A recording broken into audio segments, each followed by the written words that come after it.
kini kita juga melihat ada shift di mana raksasa teknologi ini sudah melirik Asia ya Pak. Kemarin menanamkan investasi dan investasi di Malaysia, pernah juga di Vietnam dalam hal teknologi AI, banyak di Southeast Asian peer countries kita, Pak Luhut. Ada narasi-narasi yang mengatakan seperti ini Pak, Google, Microsoft, ByteDance lebih memilih investasi di Vietnam dan Malaysia daripada Indonesia. Nah, apa yang Bapak ingin sampaikan mengenai hal tersebut? Sebenarnya ya bisa saja terjadi dari kita harus menilai diri kita juga ya. Oke. Bahwa mungkin kita kurang agresif untuk ngejar, tapi menurut saya Safrina, yang kasih green energy yang paling bisa di kawasan kan cuma Indonesia. Betul. Jadi seperti sekarang kita akan ekspor nih green energy ke Singapura. Saya bilang sama Rahmat, hati-hati loh.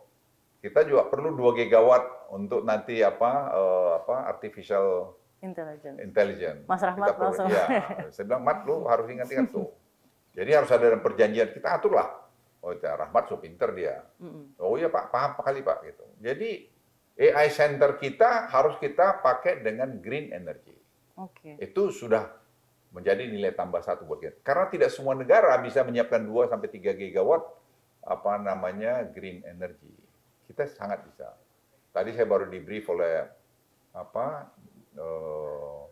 di Rut PLN untuk sampai tahun 40 kita sudah akan launch 58 gigawatt ya, 58 gigawatt dari hydropower, geothermal, solar panel, wind dan sebagainya itu. Semua source dari Indonesia. Itu source of green energy 58 gigawatt. That's a big Apakah these technology giants aware tentang competitive advantage sekarang kita? Kan belum banyak yang tahu. Sekarang kita bilangin, kau mau kemarin saya udah bilang sama ada satu orang dari Amerika, saya bilang, karena di Virginia rupanya itu mereka punya AI center tuh gede banget. Dan itu semua green energy. Saya bilang, kamu kalau mau bikin di region ini, look at Indonesia. Karena kami akan segera ini masuk 58 gigawatt green energy. Wow, dia bilang itu banyak. Saya bilang, ya kita punya geothermal itu 29.000 megawatt potensial. Betul, Pak. Kalau kita ikut dengan steam dengan air panas itu, ya kita bisa mungkin dekat 50.000 megawatt atau 50 gigawatt. Dan itu competitive advantage kita untuk attracting this technology. Competitive advantage kita. Makanya sama Kaltara, kita juga mau bikin nanti produknya adalah green product. Saya bilang sama mereka, loh kenapa? Saya bilang kami hydropower. Kita punya hydropower di sana 6 sampai 9 gigawatt. Nanti kita tambah solar panel 3 gigawatt. Ya kalau kita punya berapa? 12 TCF gas dari Eni di selatannya Makassar. Kita punya yang penting lagi, Safrina, kita punya carbon capture storage. Yes, CCS dan CCUS. CCS. Kita punya di situ berapa gigaton. Jadi semua nanti waste-nya, CO2-nya kita injek ke situ. Jadi nobody can beat us. Yang penting kita satu. Yang penting satu. Dan juga jangan pikir ini sudah sempurna, masih jauh dari sempurna. Betul, Pak. Tidak akan selesai dikerjakan satu presiden ini. Banyak sekali. Jadi efisiensi. Jadi kita harus semua bahu-membahu untuk mencapai ini. Terima kasih Pak Luhut. Pak Luhut, untuk IKN sendiri Pak, kondisinya sejauh ini seperti apa yang terkini, realisasi investasi dan perkembangannya so far seperti apa? What's your aspiration for this new capital city? Saya kan agak terlibat juga dari awal ini, Sabrina ya. Memang kesalahan kita harus kita akui lah. Ada kesalahan kita. Ini kalau evaluasi, salah pembebasan tanah, pengaturan satu. Yang menurut saya ya sebenarnya agak konyol juga, tapi sekarang sih udah lebih bagus lah. Jadi ada orang pikir kita menjual tanah ke orang asing, ya enggak begitulah ceritanya. Emang kita bego apa? Enggak lah. Semua itu kita atur dengan proper sesuai undang-undang yang ada. Nah, investasi sebenarnya kita juga sampai hari ini enggak perlu terlalu anu investasi. Orang kan datang kok. Kalau dana untuk pengembangan ibu kota, ini kan ibu kota tidak akan selesai 5 tahun. Ya. Mungkin 10 tahun, 15 tahun, Betul, betul. 20 tahun kan. Nah, tapi selama perjalanan itu kita punya dana. Misalnya economic modeling yang dibuat tim, itu tahun depan tuh kita masih punya 500 tiap tahun ya, selama 5 tahun 500-an triliun dana yang bisa menyelesaikan ibu kota, program pembangunan ibu kota jalan, tol Sumatera bisa selesai, makan gratis, makan bergizi juga bisa selesai, SMA unggul yang mau dibuat Pak Prabowo juga bisa jalan. Sebenarnya kalau kita manage dengan bagus, tidak ada masalah kok. Akan kita lakukan bertahap aja, konsisten aja, efisien aja. Apalagi tadi masalah digitalisasi kita buat itu, kemarin kan saya udah bilang, paling tidak meluncurkan yang kemarin apa tuh, Simbara untuk timah ya. Ya. Paling tidak 5-10 triliun kita dapat additional.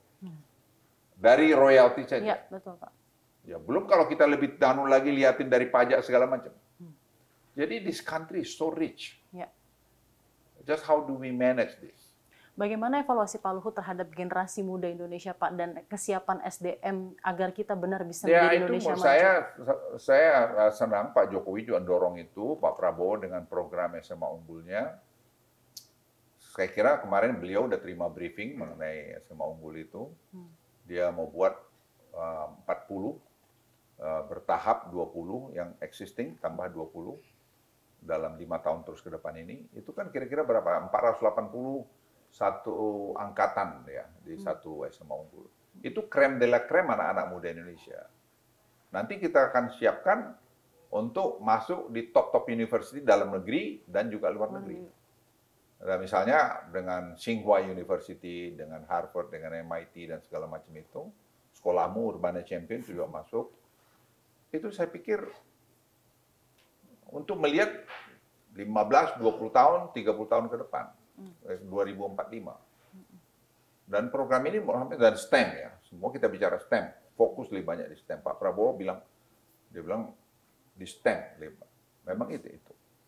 Jadi saya pikir ya human capital ini menjadi isu yang sangat krusial untuk diperhatikan. Dan dana kita punya kok, nggak ada, tinggal efisiensi aja. Dengan digitalisasi cashless, ini kita akan mengarah kepada nggak bisa lagi transaksi dengan cash.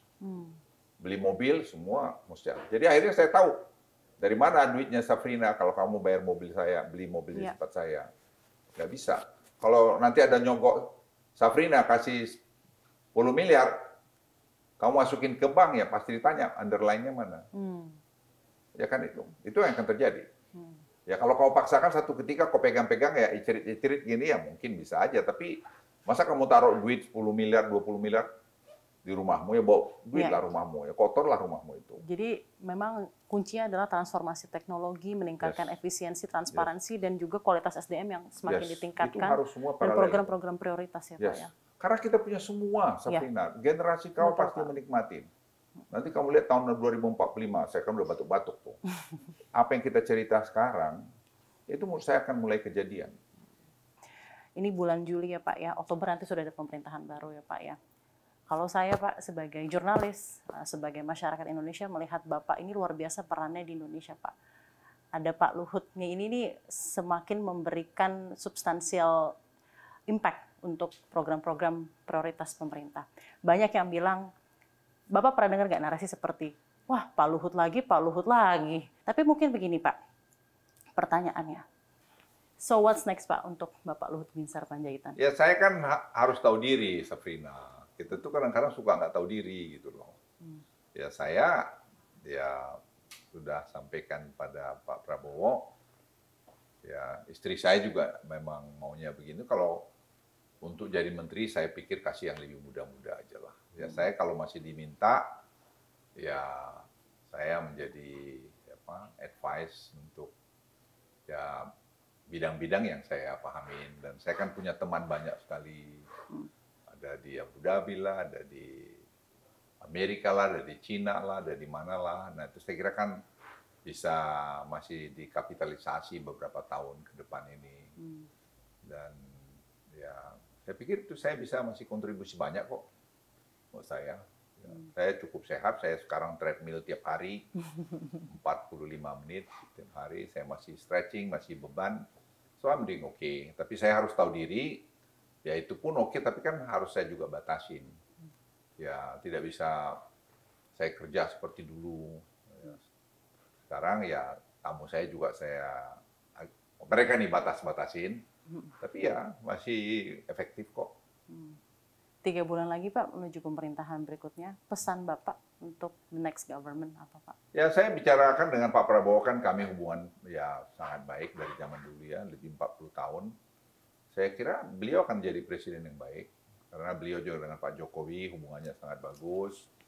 Ya Pak Prabowo itu mau dengar, menurut saya itu satu hal modal utama itu. Karena kita kan sebagai pemimpin itu kadang-kadang suka lupa bahwa kita juga punya keterbatasan. Tapi Pak Prabowo saya lihat selama berapa bulan terakhir ini kami berkomunikasi, saya lihat beliau sangat paham dan pintar. Saya tahu kan waktu itu Pak Prabowo pintar dan beliau kan pengen juga punya legacy. Ya, nama besar ayahnya beliau Prof. Sumitro kan pengen juga. Dia mau, nggak akan mungkin dia mencederai itu. Jadi saya optimis pemerintahan yang akan datang akan bisa juga berkiprah seperti Pak Jokowi.